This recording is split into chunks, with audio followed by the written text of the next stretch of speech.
Cá Entre Nós, com Nelson Marques. Todas as quintas-feiras, uma entrevista inédita para você.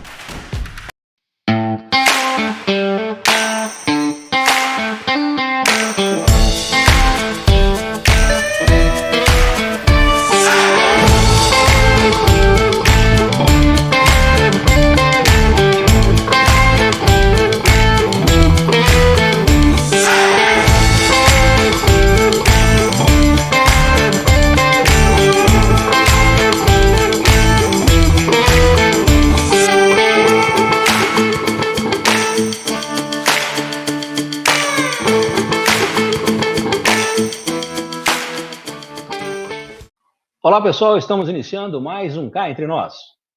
Todas as quintas-feiras, às 20 horas, nós temos um encontro marcado aqui, sempre com uma entrevista inédita, sugerida por você.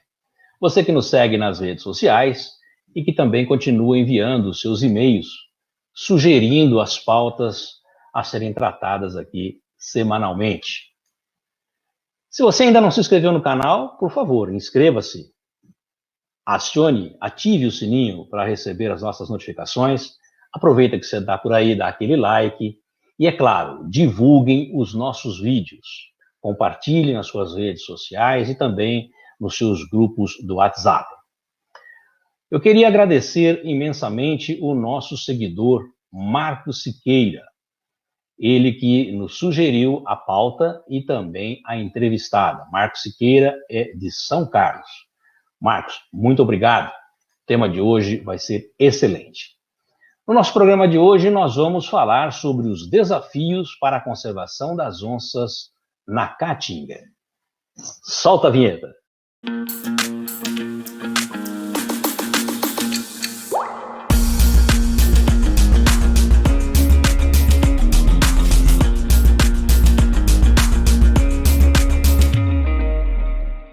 Nossa entrevistada de hoje possui graduação em Ciências Biológicas pela Universidade Metodista de Piracicaba, mestrado em Ecologia e Agroecossistemas, doutorado em Ecologia Aplicada e pós-doutorado júnior pela Escola Superior de Agricultura Luiz de Queiroz, da USP.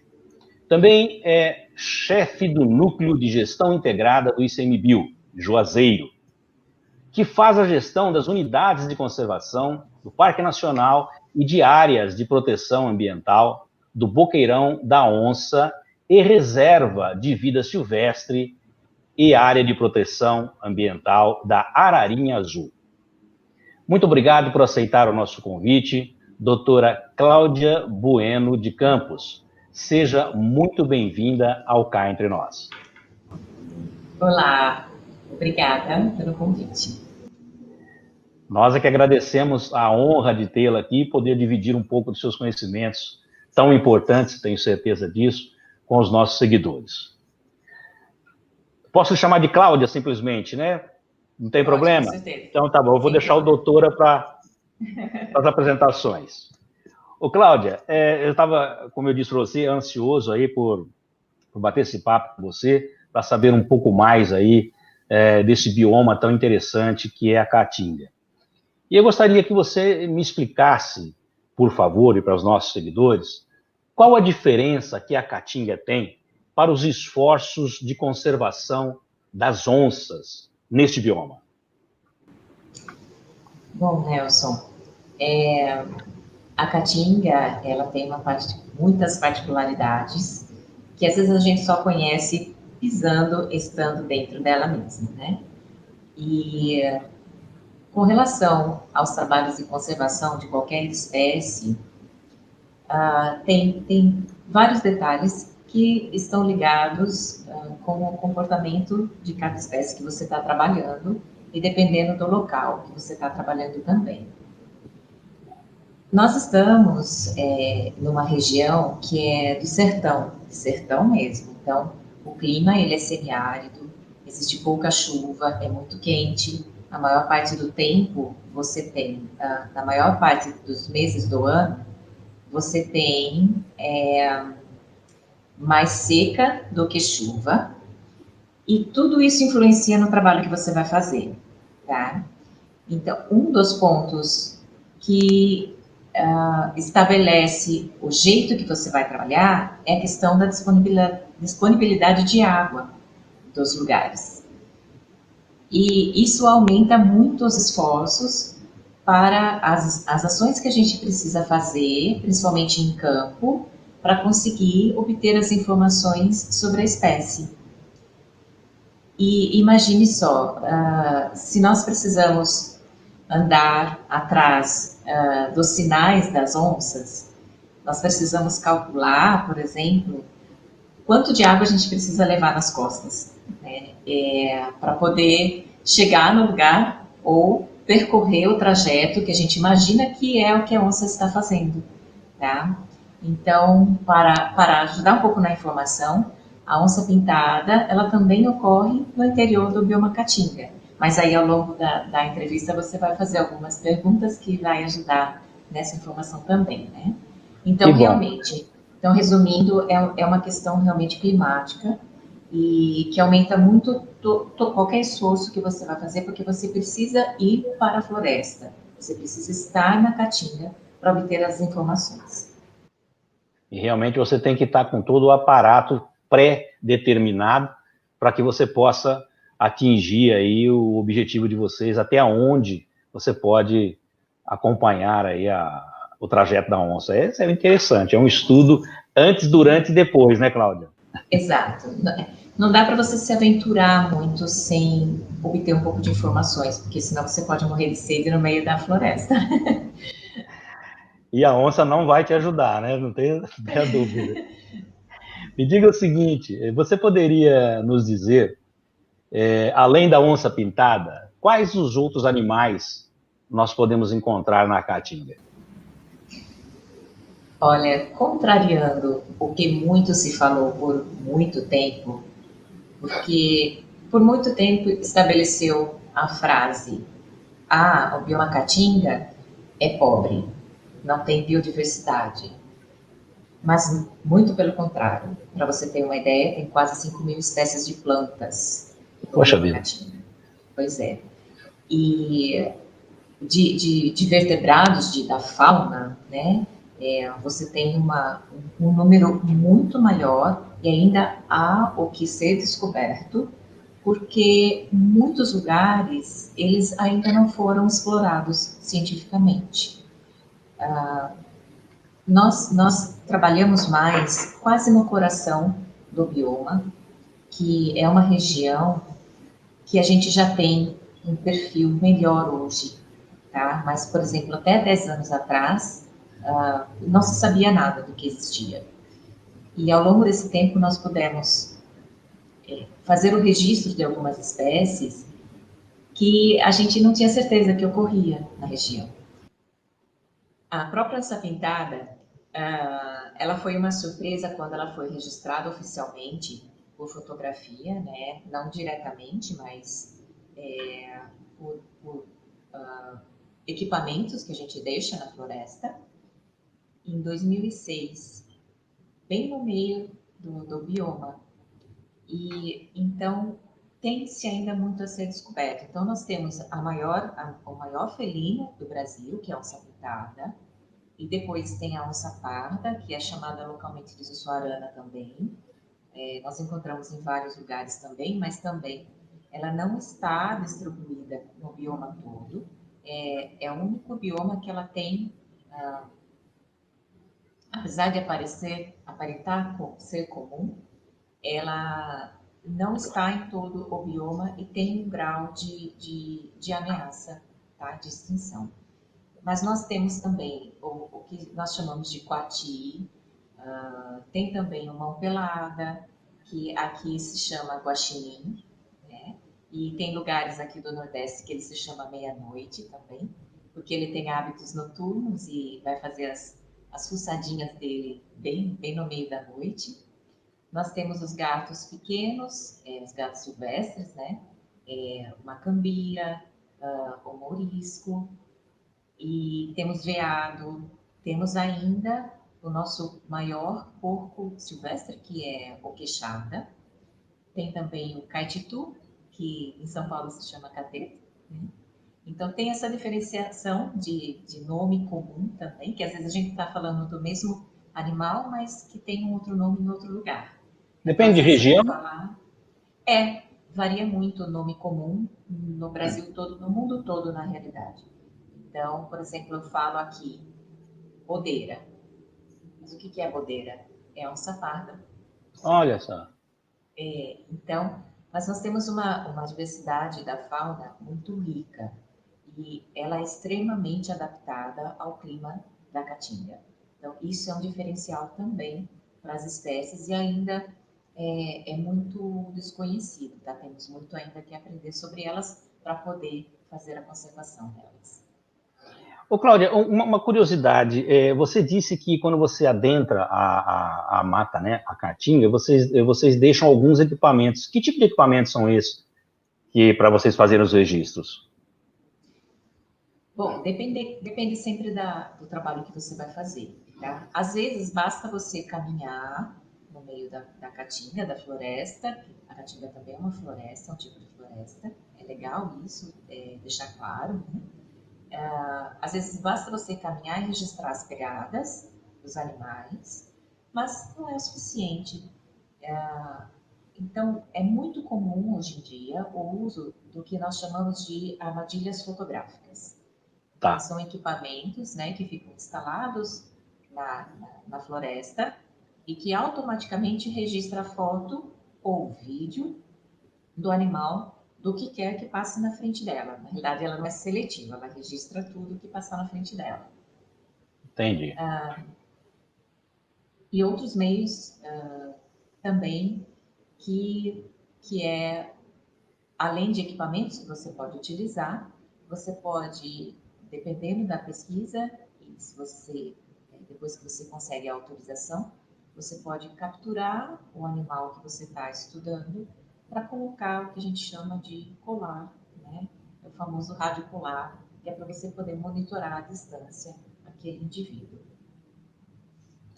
Ô, Cláudia, acredito eu que para fazer esse tipo de salvamento, de proteção, existam projetos para que isso sejam realizados, é claro.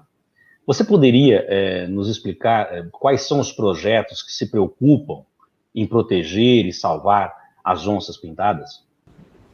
Bom, muito bem. As onças pintadas é uma espécie que ela era distribuída no Brasil todo, tá? Ela podia ser encontrada em todo o território brasileiro. Mas por grandes interesses do uso da pele dela, nos anos 70, ela foi perseguida, milhares de onças foram abatidas. Então, hoje em dia, existem vários lugares que a espécie ela está correndo o risco de sumir, de ser extinta. Tá? Então, na maioria dos lugares, ela tem esse perigo. Por isso, por ainda existirem alguns, uma distribuição relativamente ampla no Brasil, existem diferentes projetos trabalhando para a conservação da espécie. Esses projetos, eles tanto podem ser iniciados ou executados por instituições, por ONGs, né, por universidades ou por instituições do governo, como é o caso do ICMBio. Nós temos alguns projetos que são mais antigos, por exemplo, o projeto das onças pintadas de Foz do Iguaçu, né? O projeto na Amazônia, se imagina o tamanho do território da Amazônia, né? O trabalho que dá. Os projetos existentes no Pantanal, e em todos esses lugares existe o que nós vemos como uma importância muito grande, uma parceria de diferentes instituições para execução desses projetos. Então, pode haver um projeto que tanto ONGs como instituições do governo trabalham junto. Isso ajuda a equilibrar os esforços entre os pesquisadores, né, e aumentar a eficiência desse projeto.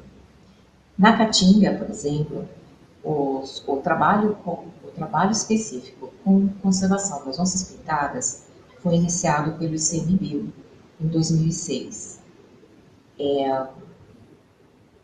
A partir daí, o trabalho ele foi executado por algum tempo, por alguns anos, e depois entrou o trabalho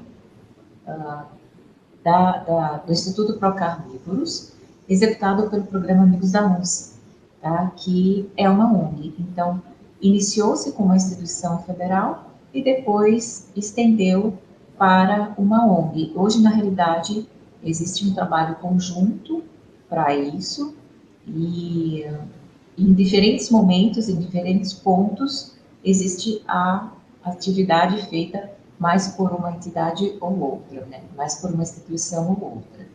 Mas é muito importante essa parceria para o sucesso dos projetos executados. Tá? Então,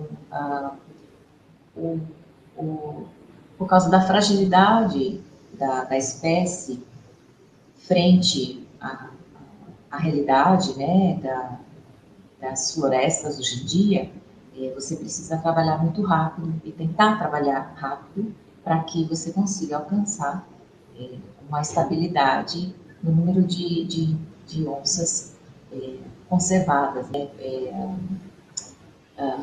protegidas na floresta. E deixa eu te perguntar, falando de projetos que são fomentados aí pelo governo e pelas agências de fomento, como diz, né? Não sendo redundante, existe verba suficiente para isso? Nelson, para tudo requer bastante esforço quando se fala de verba. E sempre houve muito esforço mesmo para qualquer execução de um projeto ambiental. Isso é comum até. E dependendo da espécie, por exemplo, aquelas espécies que dificilmente estão na mídia, no entanto, que tem uma importância grande na natureza e que faz o papel dela na natureza, às vezes é mais difícil ainda para o pesquisador conseguir recurso por causa do argumento, da propaganda, né? E onde essa espécie vai aparecer? Mas é um sapinho tão pequenininho, por que eu vou fazer a propaganda desse sapinho ou financiar esse projeto? Então, historicamente, isso já é comum. E isso faz com que a gente corra bastante atrás dos recursos e que possa conseguir esses recursos para execução, tá?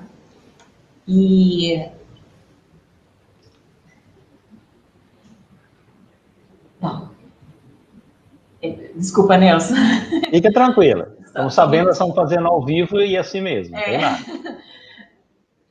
Urgência? Tá. Desculpa.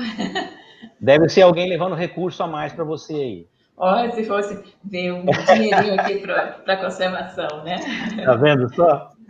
Mas faz parte do trabalho, estou no escritório, Claro. A gente está revezando o momento aqui, cada dia vem um, por causa da pandemia. Eu só tenho a te agradecer e te pedir desculpas que eu estou invadindo o seu horário de trabalho aí e você tendo a gentileza de nos conceder essas informações, essa entrevista. Fique tranquilo que nós sabemos como é que funciona. Muito bem. Nós estávamos falando sobre os recursos. O recurso, sim. Isso. Existem verbas já direcionadas para as ações que precisam ser pré-estabelecidas, né, pré-apresentadas dentro do governo. Aí essas verbas elas são distribuídas de acordo com as prioridades e o que se estabeleceu e apresentou, tá? Mas existem muitas ações que elas são também proporcionadas na sua realização por instituições de fomento, como você diz, não necessariamente do governo, mas por instituições privadas ou até mesmo doações e patrocínios de empresas e de pessoas particulares que gostam daquele tema, ou daquele assunto, ou daquele animal, né? E Sim. querem, de alguma forma, ajudar. E isso realmente faz muita diferença quando a gente consegue mostrar para a população a importância também dessa ajuda, né? Desse auxílio. Tem muitos projetos que são principalmente de organizações não governamentais, das ONGs, elas realmente dependem disso. Então, tem lá um esforço para a busca desse financiamento, desse patrocínio. Então, varia bastante. Tá bom. E esse tema de importância é importante. Aí vem a minha próxima pergunta para você. Qual é a importância da onça-pintada para o ecossistema aonde ela se encontra? Vamos lá.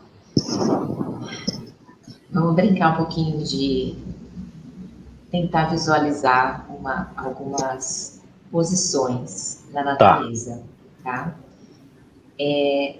Tudo está ligado na natureza, tudo se conecta, inclusive o homem. Então, o homem depende de muita coisa da natureza, e a natureza acaba também, eu não digo dependendo, porque ela tem a dinâmica dela, natural, mas ela é influenciada em muitas coisas de acordo com o comportamento do homem. Né? Esse equilíbrio, ele está refletido em cada espécie que existe dentro da natureza.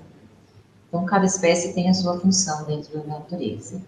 Quando se trata dos animais silvestres, no caso específico da onça-pintada, nós costumamos dizer que ela é uma espécie guarda-chuva. Né?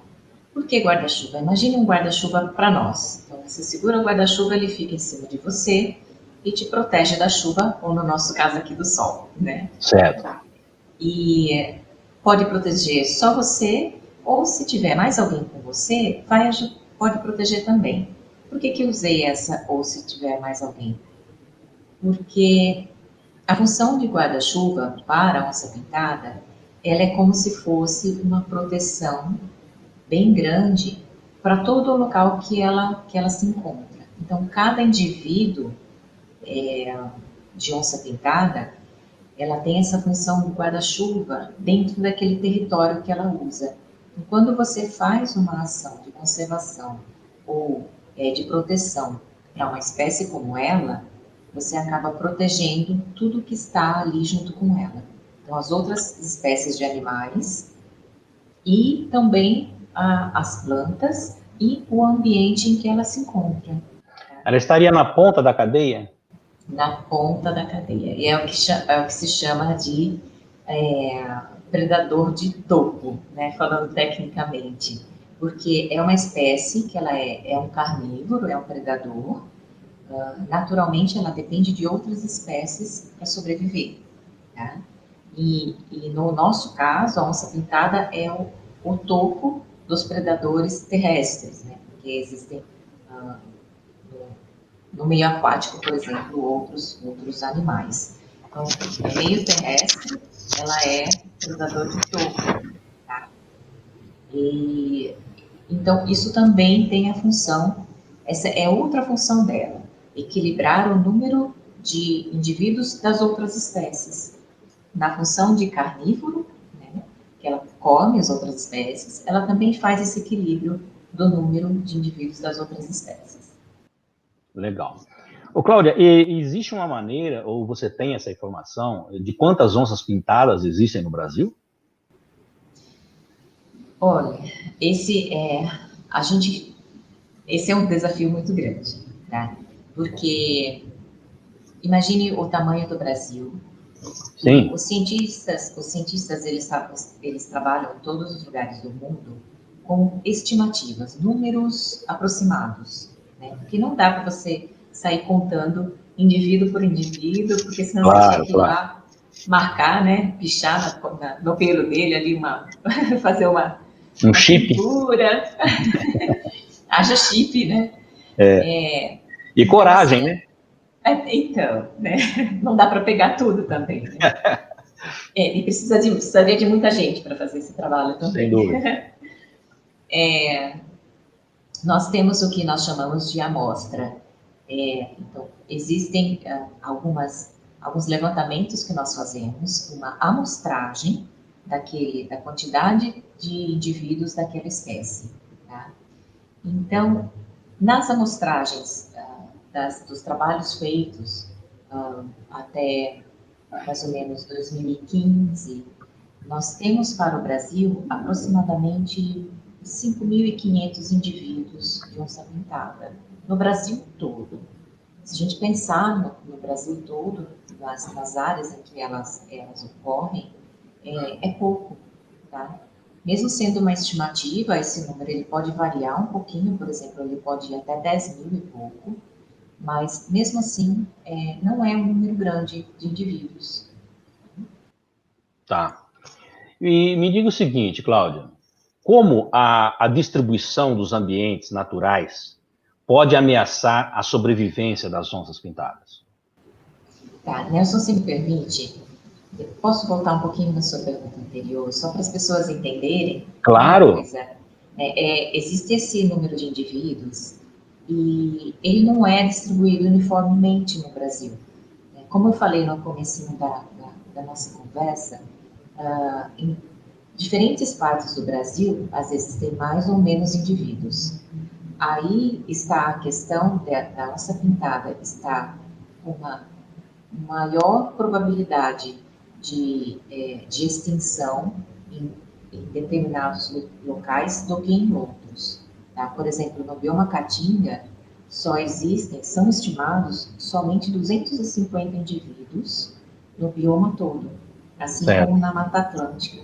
Tá? Então, ela é extremamente ameaçada de extinção desses dois biomas, diferente um pouquinho do Pantanal, da Amazônia, que tem mais indivíduos. Tá? Então, só um detalhe para as pessoas entenderem, né, essa diferença que às vezes dependendo da região, nós vamos ter um tipo de ação da sobrevivência da onça pintada. Entendi.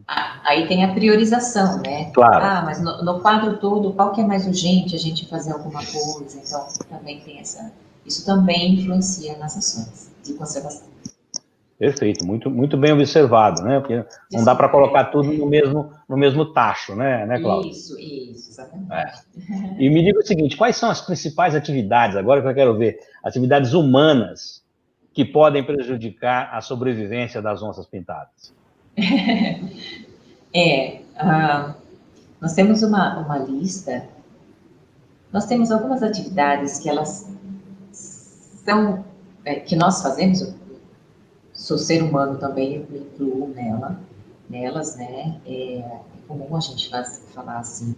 Existem algumas atividades que elas são comuns em todos os lugares que existe uma espécie como a onça pintada, por exemplo, um felino de grande porte silvestre, tá? Então, por exemplo, em todos os lugares do mundo, o desmatamento das florestas é uma coisa assim super preocupante com relação à conservação de uma espécie de felino grande como a onça pintada. No Brasil não é diferente. Então, o avanço do desmatamento e o que a gente chama de fragmentação da floresta, uma coisa é você desmatar uma área só num cantinho dela, tá? Outra coisa é você dividir essa área em vários pedaços. E dependendo dessa fragmentação, você tem um comprometimento maior para a conservação daquela espécie, porque ela está acostumada, ela depende daquele equilíbrio todo e dos recursos que existem naquela área para sobreviver. Então, às vezes, quando você corta uma determinada área e, por exemplo, constrói uma estrada, que é um dos fatores que causadores, né, de perda de indivíduos, você pode influenciar drasticamente no equilíbrio daquela população. Por exemplo, você constrói uma estrada onde antes não tinha. No entanto, as onças estão acostumadas a andar naquela região. Aí ela vai ter que atravessar aquela estrada cada vez que ela se deslocar. Então, a chance de ela ser abatida, né, de ser morta, atropelada, aumenta, o que antes não existia. Então, o desmatamento, tá, o desmatamento e fragmentação é uma das ações humanas que mais causam perda, né, de indivíduos de onça pintada. A caça, né, o abate, então, o costume de caça ainda existente em muitos lugares do Brasil, desequilibra muito o número de indivíduos naquele lugar. Não necessariamente que as pessoas falam assim, mas ele não está indo atrás da onça pintada, ele só está indo caçar outra coisa. Mas basta encontrar uma onça pintada na frente que a pessoa acaba abatendo, né? Ou por medo, ou por ser um troféu, né? Exato, daí ele não vai perder a oportunidade. E, por exemplo, existem algumas armadilhas de caçadores. Mas aquele caçador colocou lá aquela armadilha para pegar um porco do mato. Mas a armadilha não vai fazer a seleção do bicho do pé que pisar nela, por exemplo. Claro, né? claro. Então, às vezes, acaba pegando outros animais e prejudicando a existência desses animais na floresta. Então, a caça, ela é realmente uma questão preocupante. Então, nós falamos de desmatamento, fragmentação, né? Caça e também atropelamento em locais onde existem as rodovias, principalmente novas rodovias, ou rodovias já existentes no meio de áreas que existem as onças, é um fator também bem complicado. Tá? E com o desmatamento, aí a gente pode colocar várias coisas, na realidade. Por exemplo, o avanço da agricultura, abertura de um local para construção de um grande empreendimento. Então, ele varia bastante, tá? Mas o desmatamento da área, ela pode afetar a conservação daquela população do local. É crucial, né? Cláudia, e meio que você já respondeu em algumas outras respostas anteriores a essa, e complementando com essa, mas eu não poderia deixar de te fazer essa pergunta. Como a extinção da onça pintada, que é o nosso foco do programa, pode afetar a floresta como um todo? Olha, realmente algumas coisas eu coloquei nas outras respostas. Mas eu gostaria até de chamar a atenção na resposta para você, para o bioma Caatinga. Perfeito. Tá? Você me perguntou lá em cima com relação à floresta, né, a Caatinga. Puxando um pouquinho do que eu falei anteriormente, lembra que eu comentei que ela é uma espécie guarda-chuva? Isso. Aí ela, sendo uma espécie guarda-chuva, ela ajuda a proteger tudo que está embaixo dela. Embaixo dela. Aí, então, isso significa as outras espécies silvestres, a floresta, o próprio solo, né? Porque você tem floresta, você tem proteção do solo. E uma coisa que eu costumo dizer, eu costumo usar a expressão o diamante da Caatinga. Tá? O que é o diamante da Caatinga? É a água. A água no bioma Caatinga, ela é um diamante, porque é ela que permite a vida em todos os locais. Claro, a água permite a vida em todos os lugares do mundo. Todos os lugares, claro. Exato. No entanto, no bioma Caatinga, por ter um clima semiárido e ter um período muito longo de seca, imagine o valor da água para a floresta e até para o próprio ser humano, tá? Então, se você imaginar que existem esforços de conservação para a onça pintada em um determinado local, e essa onça pintada, ela protege a floresta, né, a mata, a caatinga, ela protege aquela região, que tem as nascentes ou os veios de água, como chamam aqui, que são os lençóis freáticos, ela acaba indiretamente protegendo a água. E é essa água que vai permitir a sobrevivência das outras espécies e também alimentar o ser humano e as atividades que ele tem.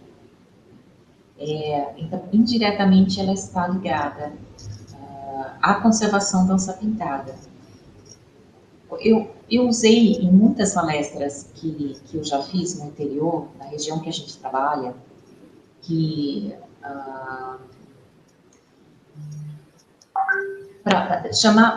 para fazer as pessoas pararem e pensar um pouquinho nessa relação, né, para que elas pudessem visualizar o porquê que existe tanto esforço para a conservação de uma espécie de animal silvestre, porque não se trata apenas da conservação daquela espécie, mas sim de tudo que está relacionado a ela. Por ela ser, inclusive, ao topo da cadeia e tem toda uma... outras espécies que dependem. Aí, quando eu falo, quando a gente coloca dessa forma, as pessoas param e ficam com aquela interrogação na testa. Poxa, parece que faz sentido, né? E o sertanejo, ele costuma ter uma grande... ele tem uma dependência muito grande dos pontos de água existentes nas regiões que ele vive, e principalmente na seca. Então, ele sabe, por exemplo, se ele tem 16 mil litros de água na cisterna dele para usar nos 6 meses de seca, ele sabe a importância daquela água. Né? Então, quando você fala que você está fazendo um trabalho para conservar um grande predador, que para ele às vezes é uma dor de cabeça, mas você coloca de outra forma, qual a vantagem de manter esse predador e equilibrar aquela coexistência, né? Equilibrar para os dois lados, aí vem o nosso trabalho de fazê-los enxergar do outro lado. Eu acho que tudo depende de uma questão de ponto de vista e de esclarecimentos, né, Cláudia? Exato. Várias coisas podem ser vistas de diversas maneiras. Me diga, e o que pode ser feito para salvar esses animais em extinção? Você usou uma palavra muito, muito importante, que é o esclarecimento, a informação. Eu acho que a gente pode dizer que nós precisamos de 80% do trabalho que a gente tem ser voltado para a informação das pessoas. E o restante, aí você encaixa nos outros 20%, não sendo muito radical, né? Claro. Parece radical, mas precisa. Principalmente no bioma Caatinga, onde essa questão de pesquisa científica nos interiores, ela é muito nova. Tá? Por exemplo, quando eu cheguei aqui 16 anos atrás, principalmente vindo de outra região, né, mas a figura do pesquisador, ele não era muito compreendido, né, ela não era muito compreendida. Né, mas o que essa pessoa está fazendo aqui? Por que ela quer perguntar da onça? Meu Deus, né, nada a ver, né? Mas hoje já existe uma abertura maior e eu ouvi muitas, eu perdi a conta de quantas vezes eu ouvi as pessoas dizendo assim: Cláudia, vocês são a ponte das informações para nós que antes não chegava. Então, o nosso papel, ele é muito importante para levar as informações para as pessoas. Mas é importante dizer que existe um cuidado para você não parecer invasor na cultura, na sabedoria que eles têm do local, porque isso é extremamente importante. Então, o conhecimento que eles têm, que as pessoas, né, que os moradores da região onde existe uma onça pintada que você está trabalhando, o conhecimento que eles têm do lugar independente se seja na Caatinga, no bioma, na Amazônia, independente do local, isso tem que ser extremamente respeitado. Então, eu aprendi muito, muito, demais com os moradores locais, com os guias que me levavam. Sim. Como que eu podia sobreviver a 3 dias de caminhada debaixo de sol sem uma sombra, por exemplo. Os mateiros, né, nossos, como eles costumam dizer. Isso, os nossos mateiros, até mesmo com caçadores que abriram para uma conversa, então, moradores locais, sejam pequenos agricultores, pequenos pecuaristas, tudo a gente precisa ter esse respeito. Então, não é uma questão de chegar e impor, né, qualquer intervenção, mas sim dividir. A pesquisa ela acaba sendo muito mais abrangente do que o próprio foco somente naquilo, né? Você tem um conhecimento maior, bem maior, há que se ter esse conhecimento e aprendizado ao mesmo tempo, né? Como você está mesmo dizendo. Exato, por exemplo, se o objetivo da pesquisa ela é a conservação da onça pintada numa determinada região, você não pode olhar só para a onça pintada.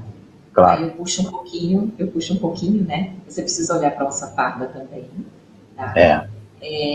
Porque as duas pagam a conta de muita coisa que acontece, mas você precisa olhar para as pessoas também. Você trabalha com as espécies que é o seu objetivo do trabalho, mas você precisa trabalhar com as pessoas também. Ô, Cláudia, agora uma perguntinha bem assim, que parece ser meia ingênua, mas eu creio que não deva ser, não. Por que a onça pintada, ela é pintada?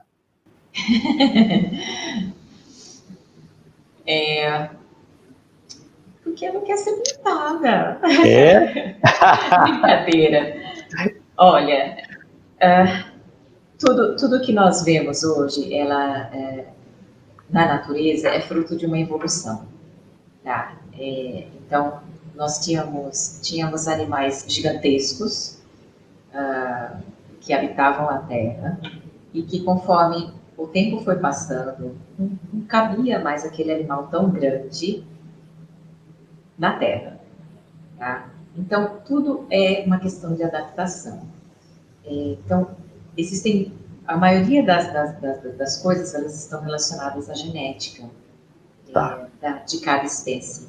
Por exemplo, nós somos dessa forma por causa do nosso conjunto genético, né? Por causa do nosso conjunto de características. E cada animal também é da forma dele por causa do conjunto das características que ele tem. Falando bem simples, né? De uma forma simples, uma coisa está relacionada à adaptação, que as onças têm as pintas, tá? Então, ao longo do tempo, foi se adaptando e o pelo dela foi se transformando e ficou daquela forma.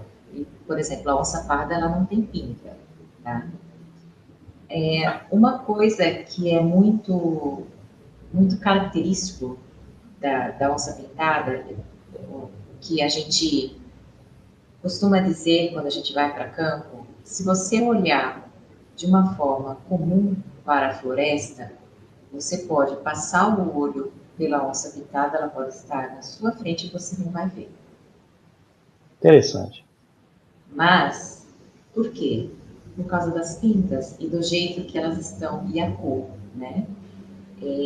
Então, existe a camuflagem. Camuflagem. Exato. As pintas, elas auxiliam na camuflagem daquele animal na floresta. Então, tanto para se esconder de possíveis predadores, quanto para se esconder da presa que ela vai para ela atacar naquele momento. Exatamente. Entendi.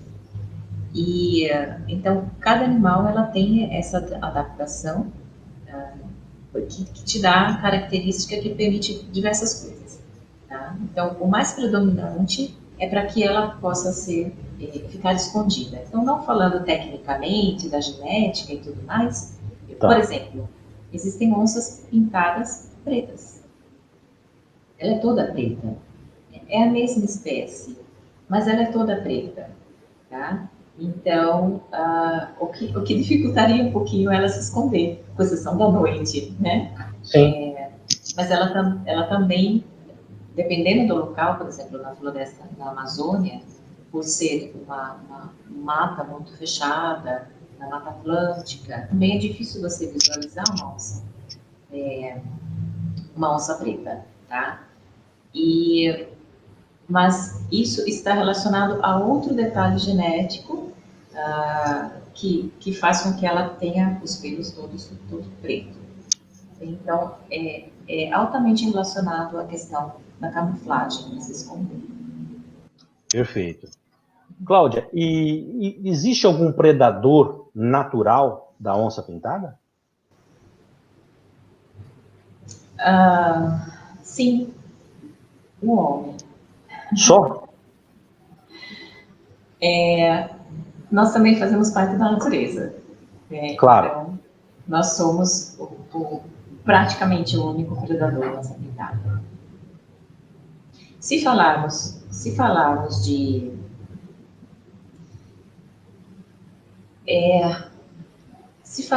de indivíduos jovens, por exemplo, pode ocorrer que um indivíduo jovem seja abatido por alguma onça parda, vamos dizer assim. Mas existe a possibilidade de encontro, ela é muito baixa, de uma onça parda encontrar um filhote de onça pintada sozinho, a mãe vai estar perto. Mas vamos flexibilizar a explicação. Dependendo da região que a onça pintada está, ela pode ser, sim, abatida, por exemplo, por um jacaré. Tá? A onça pintada nada muito bem. E em alguns lugares, como o Pantanal, por exemplo, se ela estiver fazendo uma travessia de um rio, né, ela pode ser atacada por um jacaré. Mas é muito comum a onça pintada abater jacaré. O jacaré faz parte da lista de presas da onça pintada. Da alimentação, faz parte do cardápio? Exato, e é impressionante, né? Às vezes existem registros de onça pintada abatendo jacaré maior do que ela. Então é impressionante. A onça pintada ela tem a maior mordedura, que a gente chama, de todos os animais do mundo. Tá? Então, para você ter uma ideia da potência. Imagina o jacaré com aquela couraça toda, né? E ela E conseguia. ela bate, tá? Então, na ocasião, se ela estiver, por exemplo, atravessando um rio, né? Numa área que existe um jacaré, existe essa possibilidade. Mas o homem, ele é o maior predador, digamos. É a maior ameaça para a espécie. Triste, né? Triste saber disso. Cláudia, cá entre nós, qual o papel que essa espécie ocupa no meio em que ela vive? A gente pode resumir bastante em algumas palavras. A onça pintada tem um papel fundamental de equilíbrio na natureza.